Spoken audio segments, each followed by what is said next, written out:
வணக்கம். சற்று முன் கிடைக்கப்பெற்ற மிக மிக முக்கியமான செய்தி ஒன்று வெளியாகி உள்ளது. பன்னீர்செல்வத்திடம் மன்னிப்பு கேட்டாரா எடப்பாடி பழனிசாமி அவர்கள்?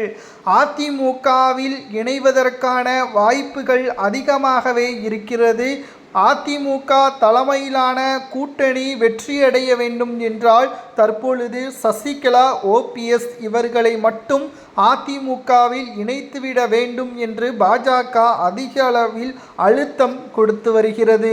ஆனால் பன்னீர்செல்வம் அவர்கள் அதிமுகவில் இணைய வேண்டும் என்றால் எடப்பாடி பழனிசாமி அவர்கள் மன்னிப்பு கேட்க வேண்டும் என்ற புதிய நிபந்தனையை முன்வைத்துள்ளார். பாஜகவிடம் எனக்கு தேர்தலில் ஒரு தொகுதி கொடுத்தால் மட்டும் போதும், ஆனால் அதிமுக வெற்றியடைய வேண்டும் என்பதற்காக எனது ஆதரவாளர்கள், சமூகத்தினர்கள் களப்பணிகளை மேற்கொள்வார்கள். எடப்பாடி பழனிசாமி அவர்கள் செய்த தவறுக்கு மன்னிப்பு கேட்க வேண்டும் என்பதை ஓபிஎஸ் அவர்கள் தெளிவாக கூறியுள்ளார். இதனால் என்ன செய்வதென்று தெரியாமல் பாஜக இருக்கிறது.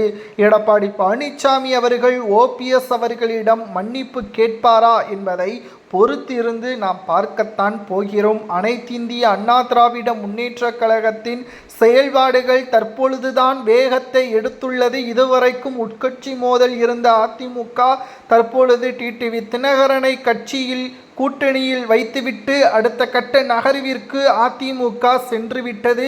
ஓபிஎஸும் சசிகலாவும் மட்டும் பிரிந்து கிடப்பது தொண்டர்களுக்கிடையே குழப்பத்தை ஏற்படுத்தியுள்ள நிலையில் இவர்களை மீண்டும் அதிமுகவில் கொண்டு வந்துவிட்டால் சுலபமாக திமுகவை வீழ்த்திவிடலாம் என்று பாஜக ஒரு பக்கம் நினைத்து கொண்டிருக்கிறது. ஆனால் ஓபிஎஸ் அவர்கள் இதற்கு முன்னால் பல நிபந்தனைகளை கொடுத்தார்.